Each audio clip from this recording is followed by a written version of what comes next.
Hello, everyone, and welcome to another edition of Code Remix Weekly. I'm your usual host, Sam Snyder, not joined this week by Tim, as he's busy at DevNexus. Speaking of DevNexus, if you are at DevNexus and you're wanting to know how to find the Moderne booth, this jaunty little video will direct you there through the main convention center hallway to the to the booth where you will be able to associate with such fun Moderne personnel as there's Esteban in the video, and you can also see Justine and Jonathan and Olga and all the all the fun Moderne folks. So if you are there, be sure to go and say hi to them over at the booth. It'll be a good time. And one thing you could have a really fun and interesting conversation with them about while you are there is the new multi-repo AI agent for transforming code at scale that we have affectionately named Madi. And this isn't just another AI chatbot. It is an AI chatbot, but the thing that's really special about this one is how it can invoke and run recipes on your code in order to do the things that a typical AI chatbot or large language model is not natively good at, right? As engineers, we're all familiar with how these things have somewhat limited context windows, so addressing all of a 100,000 line code base at once. Oh wait, screen not showing. Let's see, let's try that again. Is the screen showing now?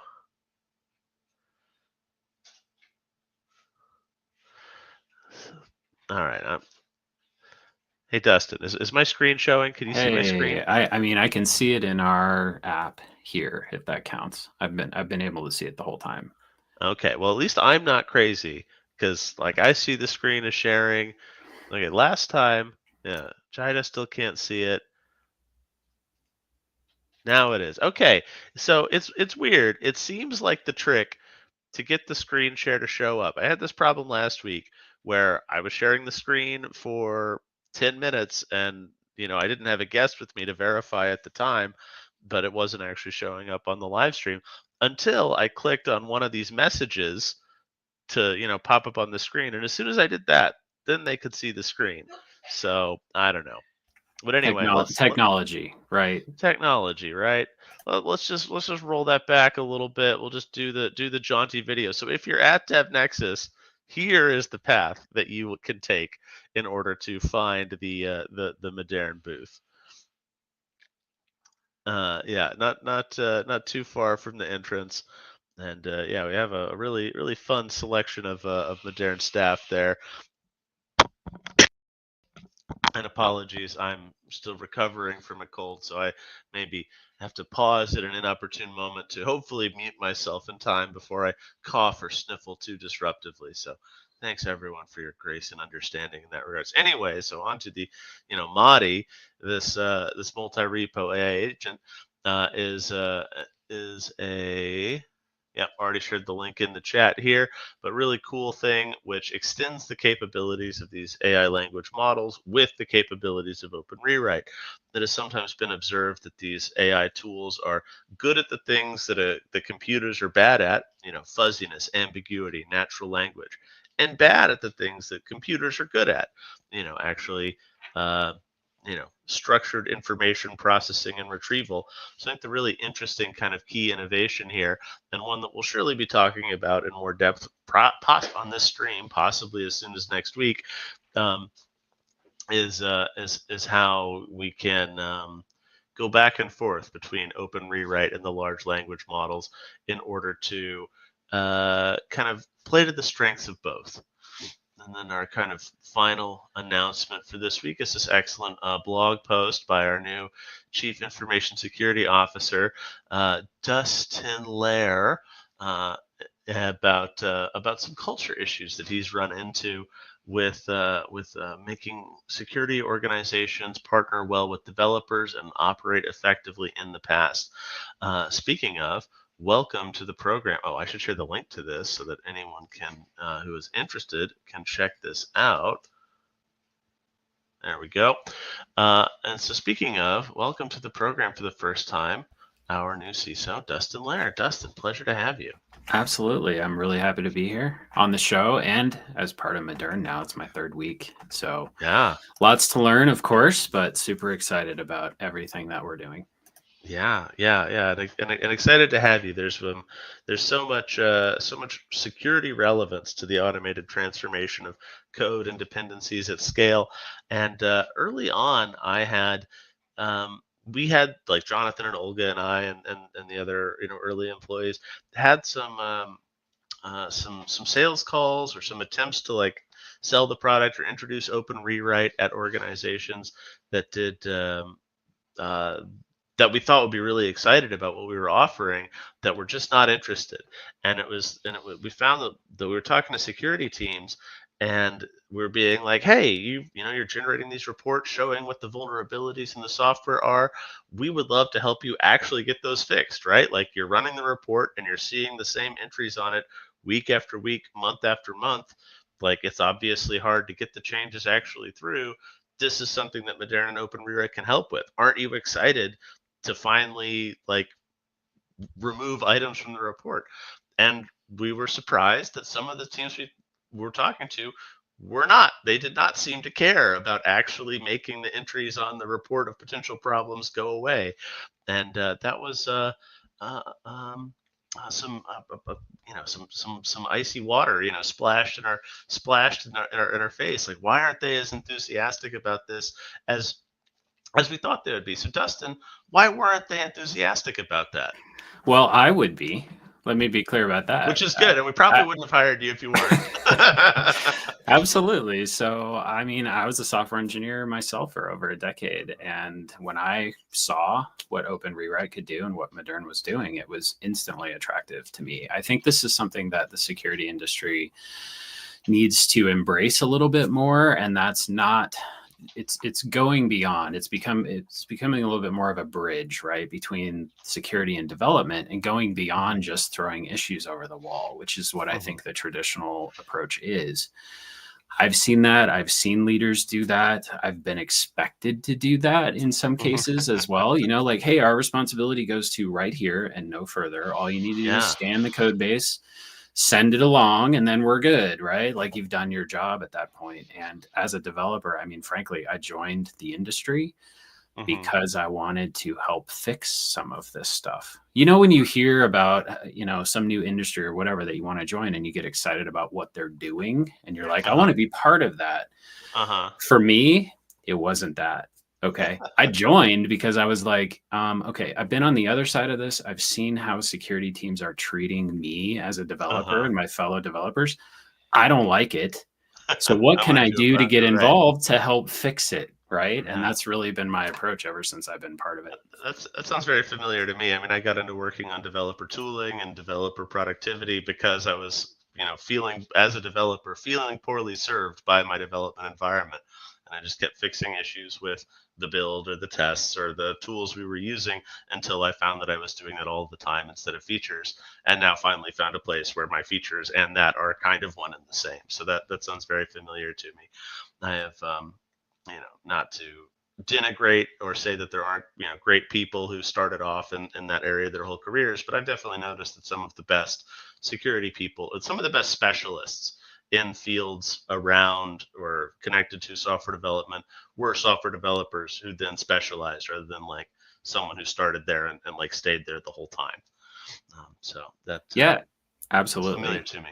Totally. And frankly, it caused sort of an instant clash too. I don't know what Yeah. your experience was when you sort of joined under that context, but for me, I found myself clashing with a lot of the tenured, experienced security people, right? People who had a mindset that was a lot more of how do we make examples of people, right? Or they get excited. Someone did something wrong. They publicly posted some sort of key or password or something, and they're like, cool, like how do We we have make an someone to name example? and shame, pillory them. Exactly. That, this could help people maybe stop. And I was like, yeah, but you're gonna create enemies this way, right? Like, so a big part of Yeah, and my also they approach. hate you and they're gonna ice you out. Totally. Totally. Why is the security team, why did I hate you as the security team? It was kind of the message that I was bringing. Yeah. And of course, when you're going to approach something, I mean, I did it obviously gently and lightly and as With politely the as I utmost could, but tact, but there's only a hundred so percent, far tact will get you when your fundamental message is disagreeable. especially as the new guy. Yeah. How long have you been doing cybersecurity? I'm like, well, I'm a developer. I just think there's a better way. Oh, then we're not going to believe you quite yet. Sounds like you don't know what you're talking about. Exactly, right. So that was quite a challenge to get over some of How those do barriers. you get over that challenge of being like, okay, I've stopped being a developer. I've joined the security team that all of the developers hate because they're so aggressive with naming, with issuing reports and then naming and shaming people, and not doing anything of much use to the developers. Mhm. How do you turn that ship? How do you get that pointed in the right direction? Both Well, like on a personal level for your own career of how do I make my new team not hate me? How am I effective in mhm. this role? And then for the broader organization following that. Yeah, this is where I think, you're hired to do a job and you should be judged on whether you're effective at doing your Yeah. job. Yeah. So I think what it came down to for me is, okay, we might disagree on approach, but as I utilize my approach and strategy and so forth, can I show that it's effective? Am I actually Hmm. building bridges between Yeah. security and development? Are we getting more involvement? And this is actually one of my favorite measurements. And I think from a metrics and reporting and sort of ROI standpoint, it's important to collect metrics and sort of show that you're being effective. One of my favorite measurements is how often are people who are not on the security team involving the security team in things, Yeah. right? Like if you've got Jira tickets or whatever, and if people are inviting you in, hey, can you look at this? Can you review this? I've got some questions, etc. Yeah. That is a huge good sign because that Yeah. shows two things. One, they know about you, Yeah. And which is the consider you a problem with a lot valuable of security resource. teams. Yeah. And two, yeah, you're valuable. They think that you're going to provide value of some kind.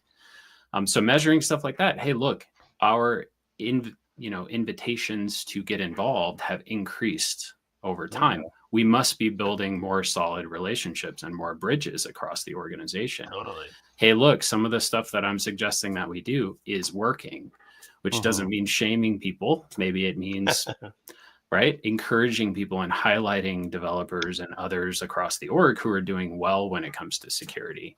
To Yeah. kind of win their good graces more or less and get us down from the ivory tower of like you shall and more into we want to be part of this with you. We want to know the details. We want to know what your concerns are and what kind of challenges you're facing so that we can overcome them together.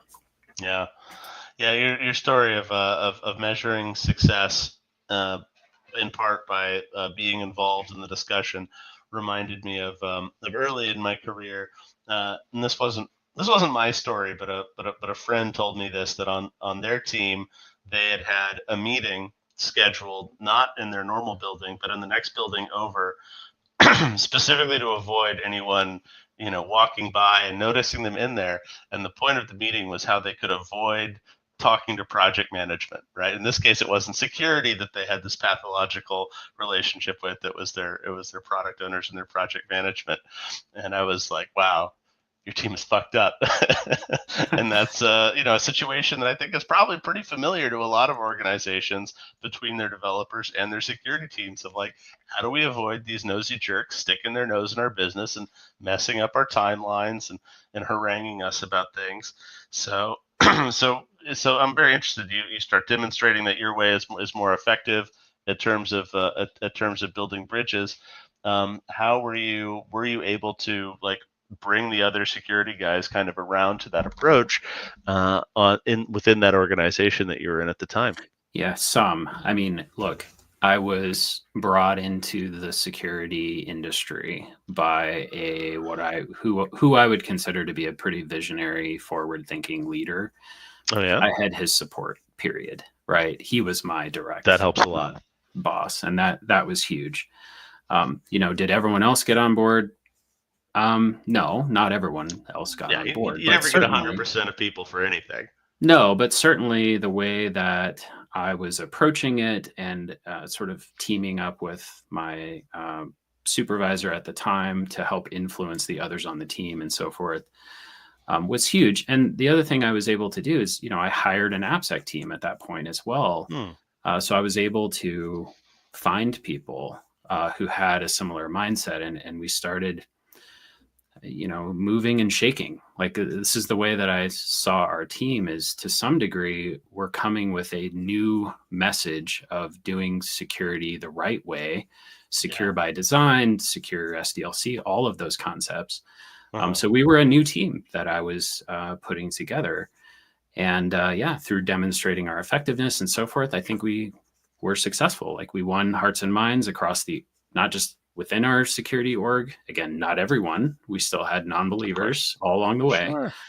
But across you can't get 100% of people to agree on what to have for lunch in any given day. You're never going to get 100% of people to agree on anything more complicated than that. There's a level of disagree and commit, or all take a vote knowing you're never going to get to 100%, but you can't wait for consensus. You're never going to get 100% of people on board for anything, so you can't make that the bar, or nothing ever gets done. I hear you there.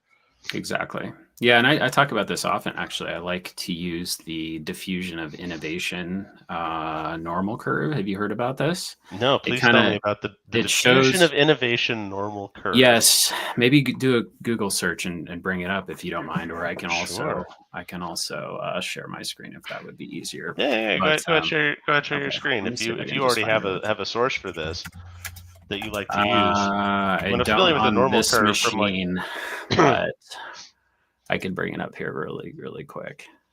Okay, I actually found one of my favorite images here. Hang in there. I'm going to open the image in a new tab, and then I'm assuming I have permission to share. Hopefully this works. Okay. If you don't, then you could send. Okay, I've found some that look like what you're talking about. Is this the thing? That'll work. Yeah, let's talk about it. Yeah, let's talk about it.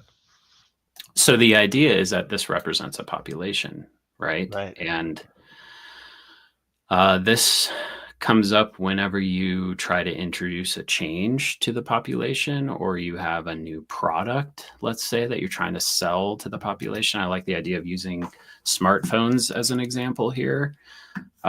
You're going to have people that latch right onto your new product, your new idea, your change that you want to make across the organization. Okay. Those are the innovators, and those are the early adopters, essentially, on the left side of that chart. It's a smaller subset of the population, right? So when I go out and I talk about secure by design, and we need to partner engineers and security and these new concepts, I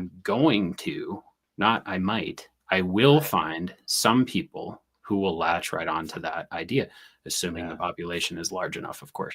Of course. So those are the early adopters and innovators. And what I always encourage people to do is lean into that. Don't worry about the laggards. If you look at the other side, you're going to have people that do the opposite. They're going to say, that's a dumb idea. I don't get it. I don't believe in that. I'm too busy. I won't. I have other things to do. 100%. Leave them alone. Like, at this point in this journey of yours, ignore them and work with the people who do get it. because what's Yeah. going to happen is, and this doesn't show the chasm, so between the Uh-huh. early adopters and the early majority is what's Uh-huh. called the chasm. And there's a book, right, Crossing the Chasm, which I would recommend, Uh-huh. that really outlines this concept. But it's very difficult to cross the chasm. In order to cross the chasm, what you need to do is you need to have advocates of your change or your Mhm. product beyond just yourself. Right. And as this new idea starts to catch on and you win more advocates, or champions is another way that I like to think about it, Right. eventually it will catch on. It'll go to the Right. majority, and even over time, the laggards. Okay. Right. So, personal experience, I had a flip phone and I Yeah. had a laptop, and I'm good. I have a computer Yeah. for some things, I have my phone for some things. Why do Sure. I need a smartphone? I Uh-huh. was a laggard when it came to smartphones. Okay. I will admit that, embarrassingly. But now even I have them, right? Everyone has them at this point because it Sure. caught on. So that's the concept. What got you across the chasm? Was it a champion near you who was like, "Hey man, I want you on our fantasy team. It's through this app." Like, Of what course. brought you across the Yeah. smartphone Oh boy. chasm? I don't remember the specific circumstances, but Okay, fair I enough. think the Fair enough. power here in terms of crossing the chasm is that you are more likely to adopt a change of some kind if you hear Mhm. it from people you trust. Absolutely. So it's not, again, it's not Apple. It's not Yeah. the initial security team Sure. championing the idea. It's Someone you when, already know and respect. yeah, exactly. And that's what crosses the chasm ultimately. For sure. Yeah, that makes a lot of sense to me. So we've talked a lot about like secure by default, or we've not talked a lot about I've heard you allude to a few times things like secure by default. Like what does that mean?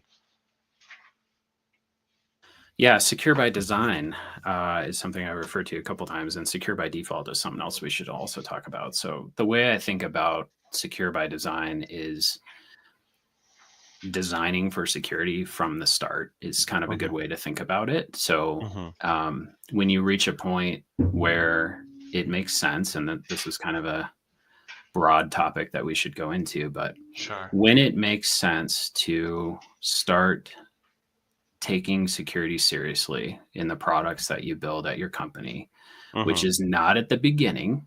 Okay. Like when you're Hmm. doing an MVP and you're trying to find your market and you're a startup and all that, don't worry about it. Just build your business. Okay. Right. But at a certain point, when you start to get market traction and you start to get more funding and you start to Mhm. build, more of a mature product, Right. uh, starting to design your systems and architecture and code base with security in mind is the idea. Secure by Uh-huh. design, right? You're Yeah. intentionally building your systems with security in mind.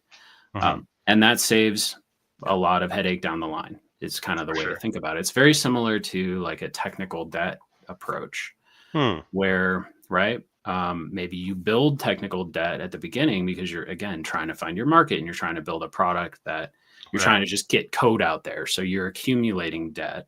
Sure. At a certain point, it makes a lot of sense to step back and say, okay, let's pay down this debt. Otherwise, Hmm. the cost of maintenance, the interest that comes with the Yeah. tech debt Yeah. becomes so high that it becomes very difficult to make changes without introducing more risk. Same with Absolutely. security. It's the exact same thing, right? If you have security risk in your system, taking the time to step back and start designing things with a more proactive security approach in mind is going to be better in the long run, ultimately. So that's the idea. Yeah, that makes a lot of sense to me. Do you have without necessarily asking you to shame or embarrass anyone, do you have some examples of doing it wrong from your experience? When you kind of alluded to, or we've talked a little bit about, throw it over the wall. Like my responsibility is to generate the report, and that's it.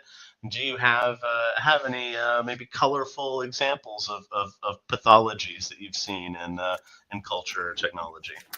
Yeah, I mean, I have to admit that I've certainly taken what I would consider the wrong approach here. And I think what I, the reason that I did it is because there was pressure from outside sources. There were Hmm. compliance things to meet. Like, okay, you work for a company, Yeah. especially a startup, it's important that you obtain the right certs in order to Right. attract customers. Yep. In order to pass audits and so forth, the auditors are looking for very specific things in a lot of Mm-hmm. cases. Um, and in most Little bit cases, of teaching to the test or designing for the, a little bit, a a little little bit. bit of overfitting. Exactly. So some of the questions that come from auditors are things like, do you have an SLA defined, timelines, right, for fixing, Mm-hmm. like, 30 days for highs, 60 days for mediums, that sort of stuff. And do you have a tool in place, yes or no, that Mm-hmm. produces SAST findings or SCA findings? Mm-hmm. Yes or no? Mm-hmm. We need to pass this audit. We need to have a tool in place. So Yeah. do you have a tool in place? We need to get a tool in place as fast as possible, Right. right? So if I had it my way, it would be less pressure from a compliance standpoint, more of a focus on actual security, which to me would have made me take the approach of, let's step back, understand our environment a little bit more, understand the type of tool that I would select that's appropriate for this environment, get more of a remediation process in place, Mm-hmm. try to fit in with the current SDLC. Like, do developers consider those issues bugs, or what do they Mm-hmm. call them? What's the right way to integrate these issues into the environment? Is it Jira tickets? What does that look like? All of that, in my view, should be sort of a precursor to actually choosing a tool that's going to produce issues, right? Right. And then in addition to that, everything that we're doing at Moderne gets me excited because I do think it's important to talk about, again, remediation Mm-hmm. as part of that conversation, right? Yeah. So that you're not just throwing issues over the wall. Cool, here are the SLAs and I produced all these issues. My job is done as a security person. Yeah. I think we need to go a lot further than that, frankly, and Right. be part of the solution. Right. So, Yeah. yeah. Because I mean, as a security I see, or in the security org, you might be like, well, hey, if this bites us in the ass, my ass is covered because it was on the report I gave you. So it was on you from that point onward, which is um only going to take you so far if what you care about is the actual business outcomes, for the organization and for everyone involved. So Yeah, so there's that pressure, and it makes me really understand the position of security people. Like, I came in pretty hot in terms of explaining that I was not happy with the security yeah, at the orgs that I was working. But I started to understand that there are a lot of other pressures, there's other considerations and so forth that and it might can be be really hard to affect forcing me. change on a massive code base that you personally know none percent of.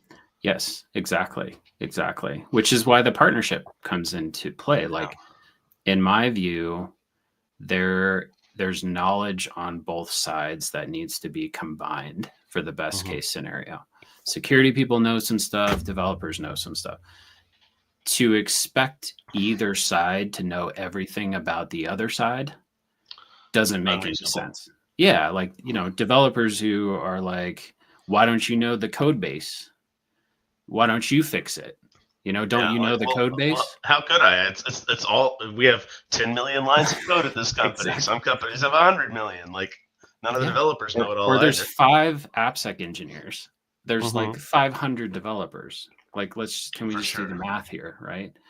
Yeah. So developers expecting security people to jump in and make the fixes because they know the code base as well as the developers Mm-hmm. really doesn't work, right? Right. And then the other side, security people saying, "Hey, developers, how come you don't know all the security best practices? Sure. Don't you know about OWASP, and haven't you read about all this stuff?" It's like, developers are busy. Like, you Yeah. know what I mean? Like, they're trying to make their leadership happy when it comes Right. to feature development and everything else.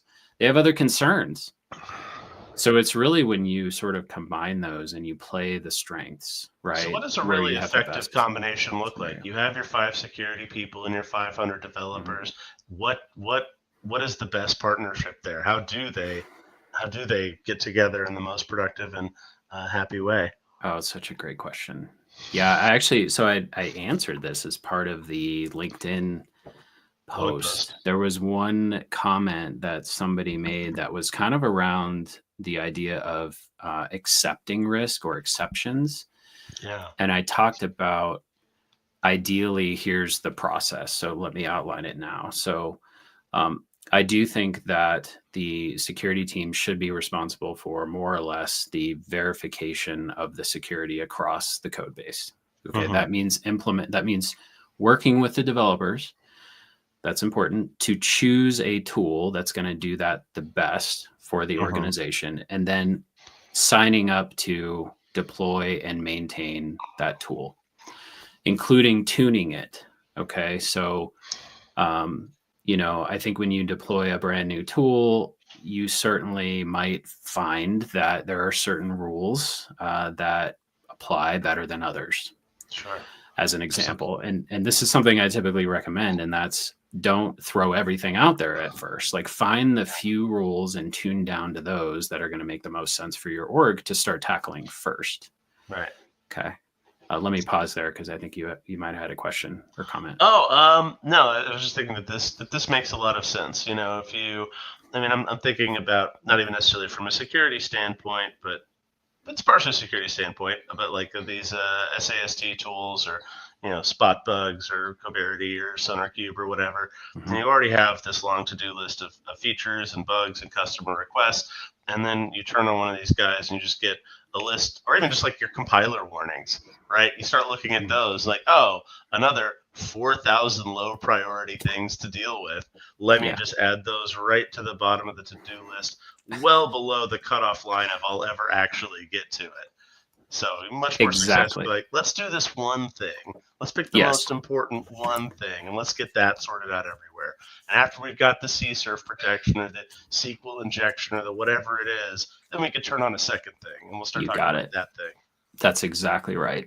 Yeah, to sort of trickle in this new thing, because the other thing too is what you're asking for is a little bit of a change of the process. Like you're injecting new types of issues, right, Mm-hmm. into the environment, and figuring out how to deal with those if you have a million or thousands is overwhelming, as opposed to, hey, there's a couple issues security thinks they're important, let's figure out the right process here to actually address them. Right. So less is more, if you will. Yeah. So to continue, Mm-hmm. I do think it's important, everything we just talked about, like having the security team take Mm-hmm. that stuff seriously, Mm-hmm. and tune the tool accordingly and have a strategy to sort of trickle in the right kinds of findings and so forth. And also doing that initial verification. So there's a bit of a, does this make sense? I may not know the code base as well as the developers, but Sure. at least from my lens, are the types of issues that I'm sending over reasonable, right? Mm-hmm. And then I think at that point, it's a matter of that partnership. And I'm just going to assume, as a precursor to this entire thing, that you've made and built strong relationships. Okay. Like Okay. leadership and so forth, CISO and CTO get along, director of AppSec and directors of Mm-hmm. engineering get along, and so forth. So we'll just say that is established. Yeah. Because at that point, now it's important as a bit of a handoff where the expertise of developers can start to come into play. Is okay, we've verified this um, from a security standpoint. Can you help us verify it based on what you know about the code base? And Yeah. that's where the validation sort of comes in. Okay, this is a valid issue. You're right. I'll fix it. Mm-hmm. Or developers come back and say, this isn't valid for whatever reason. We have a compensating control. I don't understand this, right?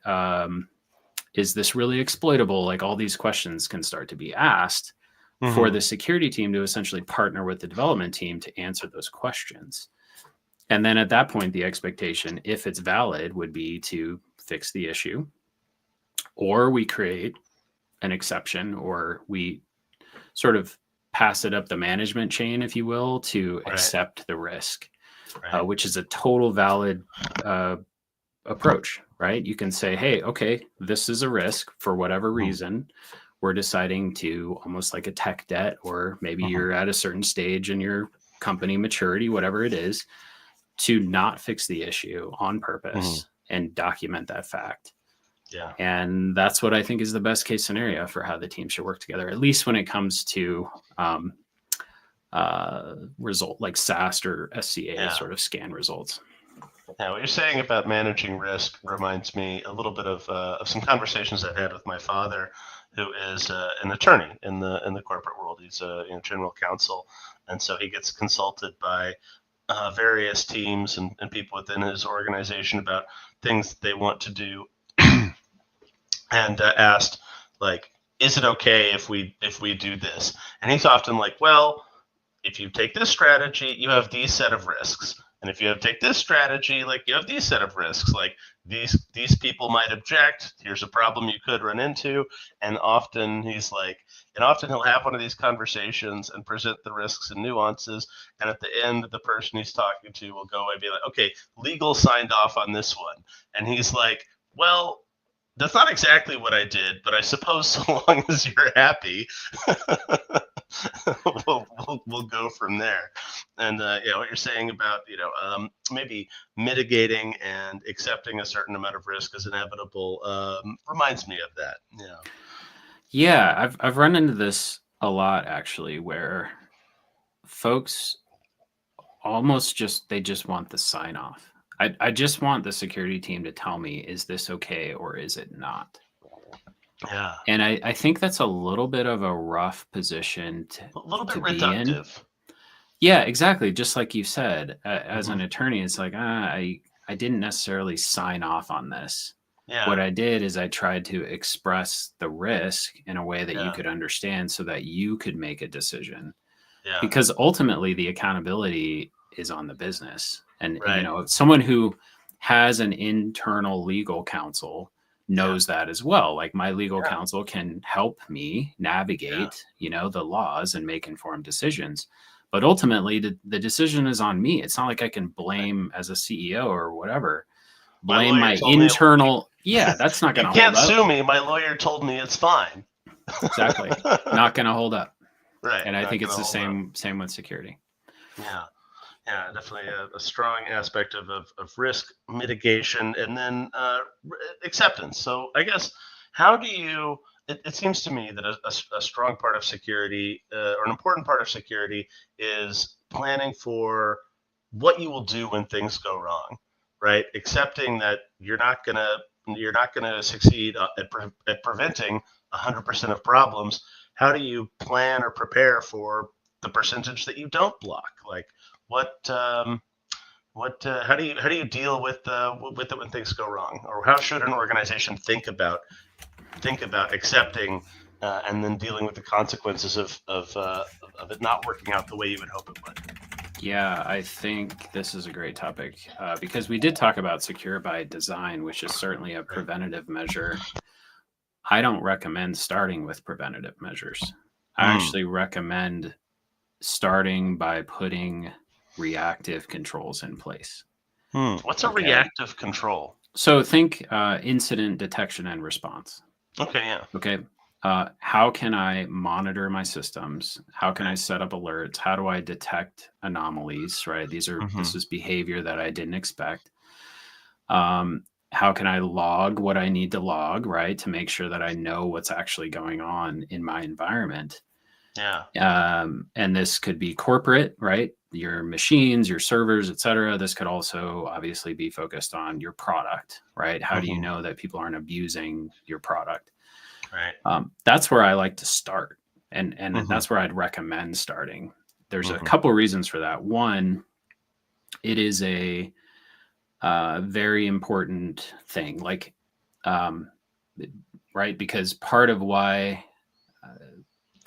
going to help you reduce the risk across your environment is understanding what the current risk is in your environment, if that makes sense, right? So, and being able to detect and respond to incidents is a huge part of like why a CISO would be hired, right? More or less. The other thing that it does, though, is it gives you visibility into the current production issues. So if we're going to talk about secure by design, great. Like it's the right thing to do, like shift left and do all the right things, threat modeling and secure design and all that sort of stuff. But how do you justify doing that work?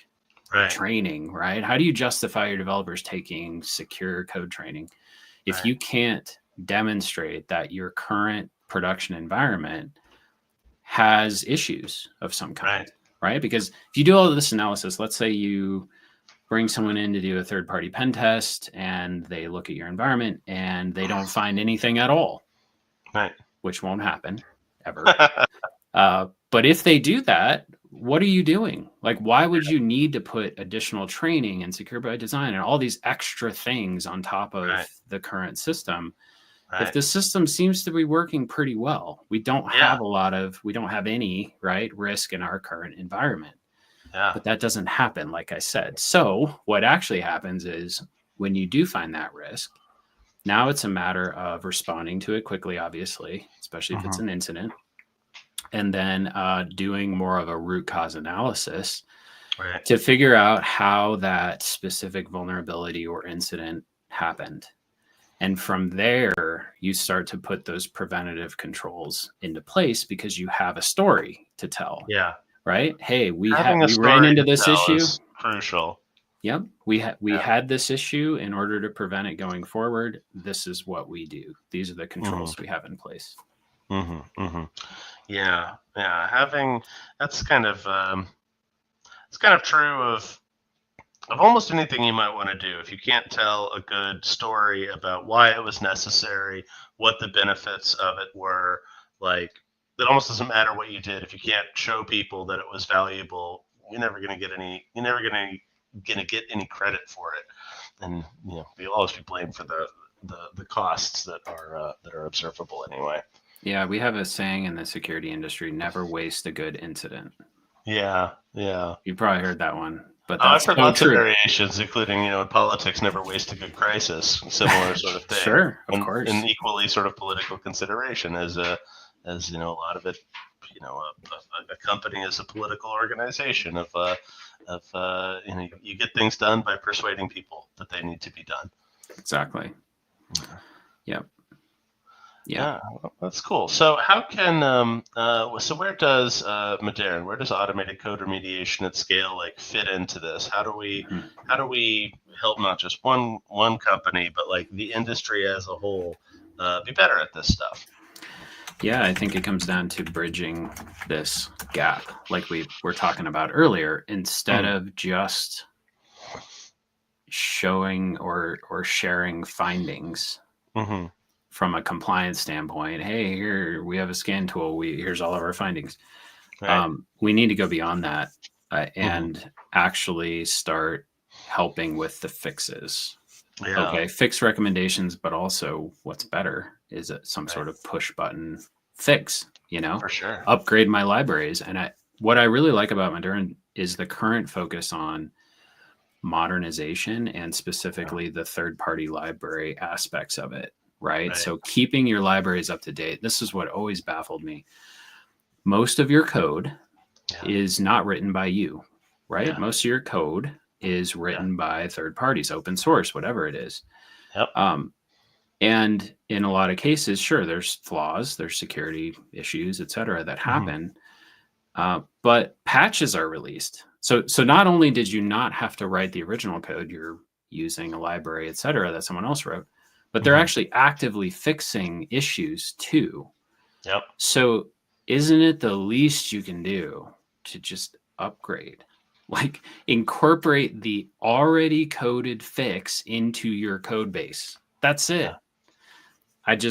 It blows my mind that is an issue. And frankly, it is an issue. It's very difficult to perform those upgrades, especially across multiple code bases, across multiple teams at scale.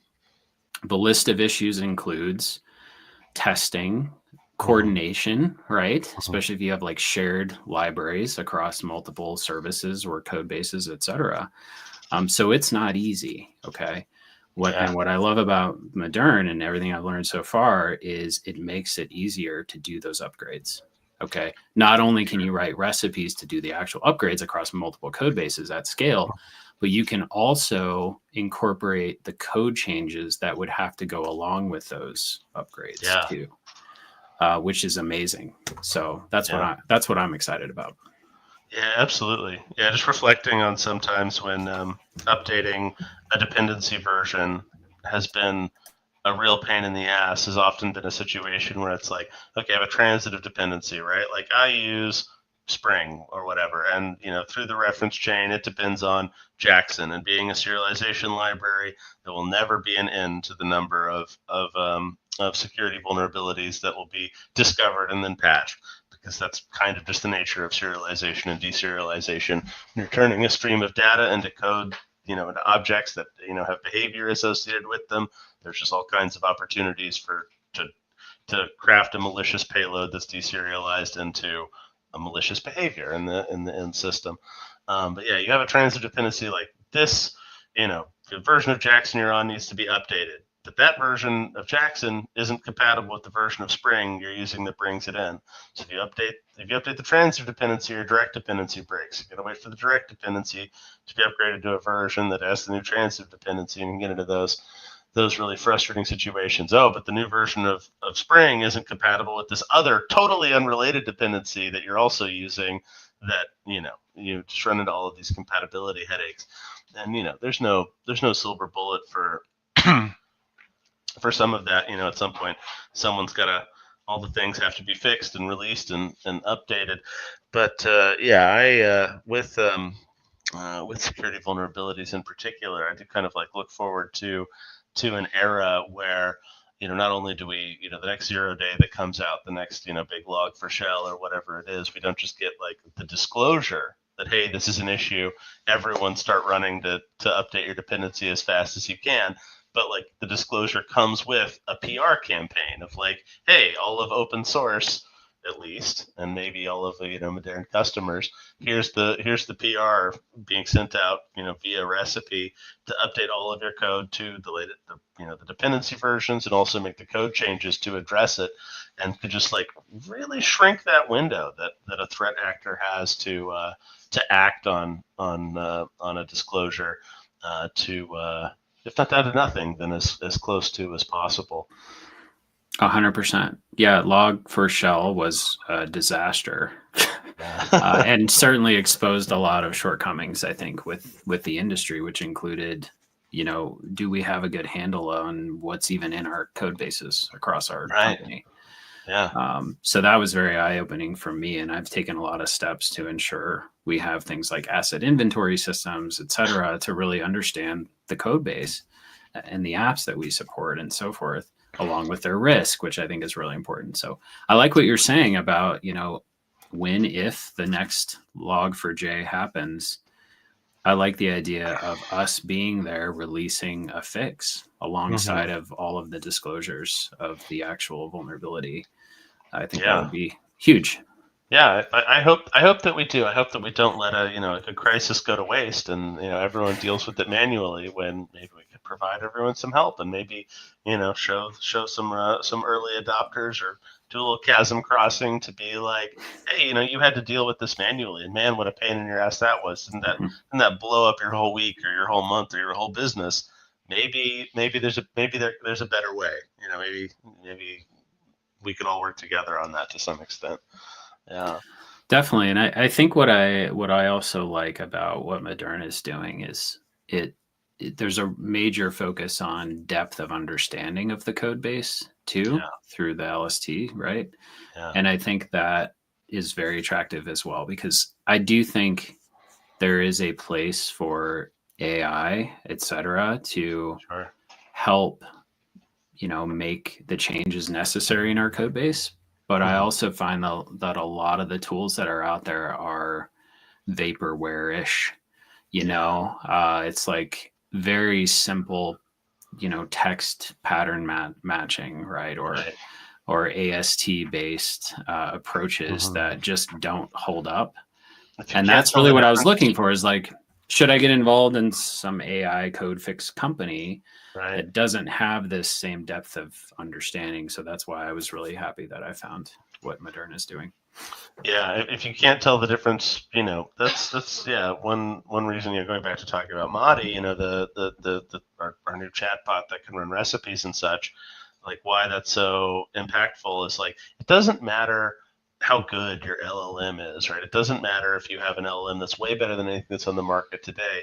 If all it can look at is the raw text of the code, if it doesn't have the type attribution from the compiler, then it can't necessarily tell the difference between a log.info call that's going to a vulnerable version of log4j or one that's going to a patched version of log4j or slf4j or a totally different library that might be totally unrelated to that issue.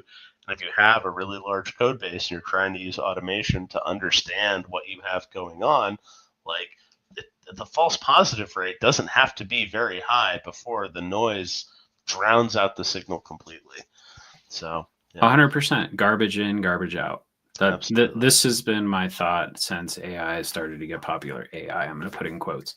Yeah. Started to get popular because, okay, great, but what data was used to train this model? It seems to do cool stuff, but if it doesn't have a level of depth necessary to be accurate, then I'm not sure what we're doing here, right? Yeah, totally. Yeah, both what data was used to train it, like was that data structured and type attributed, and is it just when are you feeding it with, like when you're showing it your code, are you showing it just the literal text of your code, or are you showing all the all the metadata that's around that isn't in the literal text, but that a compiler knows and that a human developer has to know to make changes? Yeah, absolutely. So do you think that security engineers should learn to write recipes? Is that like the hot new thing that every security engineer should be learning how to do? I'm thinking so. I don't know that all security engineers should be developers, if you will. I do think there's a place, and this is, I think this is important from a talent perspective to talk about a little bit. Like, I do think people are a lot of times intimidated to get involved in cybersecurity because they feel like it is a very technical field where you have to write code, but also know how to hack computers and whatever. Right. That's kind of the sort of prevailing, I guess, perception of it. Yeah, the idea. I would say there's a place for you, right? If you want to get involved, that doesn't mean you necessarily have to be a developer. Like you could be more of an analyst, right? To help analyze, the code base or whether a fix is valid, whatever that is, without necessarily having to write code. Now, that said, I think so. I think mostly I would love to see more security folks writing recipes because I think, again, it is a solution focus. It's not, hey, guys, update your libraries. It's more like, we're asking you to update your libraries, and I wrote a recipe that's going to make that easy. All you need to do is run it, and we're good. And I think that's amazing. Yeah, make the medicine go down easier. Make it easier to accept the change, right? Exactly. And also, and a recipe is a measurement tool as well, right? Because if you can go run a recipe on your code base, like getting a diff out of it, and actually like applying that, making that commit, are two separate steps. So like the recipe is the detection, right? If your recipe works anyway, like it go like here's the list of all of our affected call sites. So like, hey, even if you don't trust the automation I've made, or even if you have other objections or want to do something different, like we can agree that like this is the list of call sites that are affected, or the list of everyone that's affected in the code base, and we can have this shared sense of reality to look at these results together as we keep running this, day over day or week over week, to see that we're burning down, that we're driving things to zero. And recipes are programs that can have bugs in them too. So like, maybe the recipe can't automatically patch every single case, but if it can detect all of them, then we can just agree on when we've gotten to zero, or if we're not, or just where we're at. Yeah, that's the metrics and reporting piece that I think is going to be more and more important, I think, to security people. And as we reach the security buyer, you brought up secure by default earlier with something like Moderne and recipes. Yeah. Is there any excuse any longer not to just be on the latest patch of whatever library you're using? Yeah, Right? I mean, I think the excuse is just not have it if the recipe just doesn't exist yet, or if your language isn't supported. So I mean, I think the challenge is on us and on the industry as a whole of like if we care about this, like we got to make the recipes for it, right? And that's Moderne. We're going to do what we can to make recipes for the popular libraries that are out there and the popular technologies. Um, but we can't do everything. We're a small company. How many people do we have? 30 people, something like that. It's hard to keep track as we've been adding and growing recently. But we have lots of customers that have 100 or 1,000 times, more engineers than us. So I think the onus is on developers and on these companies to go to your vendors. Like if you're on an old version of of some library and you're stuck there and it's a problem for you to upgrade because you have 200,000 repositories that use this old library, like go to your vendor and be like, hey, we're not renewing our support contract with you unless you're putting out a recipe to get us, to the new version, right? If you make a breaking change, like fix it, right? There's this leverage problem in software that the developer who works on a library, and hi, me, I'm a developer who works on a library, so I've done this to people too. I get it. And you make a breaking change, one developer makes a breaking change that 100,000 developers then have to react to. And so, if you want to talk about shifting something left, shift the responsibility for breaking changes left onto the developer who makes them. Which, yeah, I get it. That's more of a burden for you as the library author, but it also frees you in some ways. Like I know that the first time I create a new API, I don't know the best way to make that API yet because this is the first time I'm building it.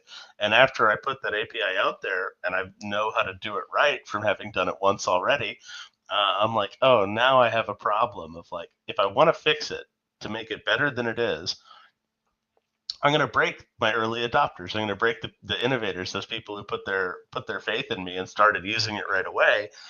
If I try to improve it, so what do I do? Do I keep it bad, or do I hurt the people who put their faith in my work and started using it?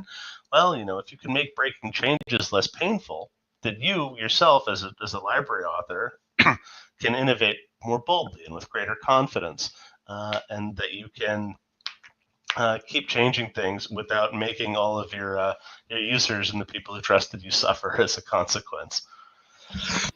Well said. I completely agree. I would love to see a future where a patch is released with the recipe right alongside it. Absolutely. As the default. And I think there is a lot of incentive for open source or any sort of third-party library creators or writers or modifiers to do such a thing in the future. Yeah, and I think you definitely see it on when you have insurgents or people who are trying to take market share from a more established player. Of be like, hey, this is a competitive differentiator we offer. The new version of our thing, we're gonna help you stay up to date on this in a way that the library you're currently using isn't. Oh, and by the way, here's a recipe to help migrate from the library using to our thing too.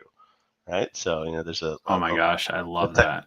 Yeah, there's a tech stack liquidity, play to be made there. So hey, if you're a developer out there being like, yeah, I want my code to be secure, but I don't want it to be a pain in my ass, tell the authors of the libraries you use that you expect recipes for it.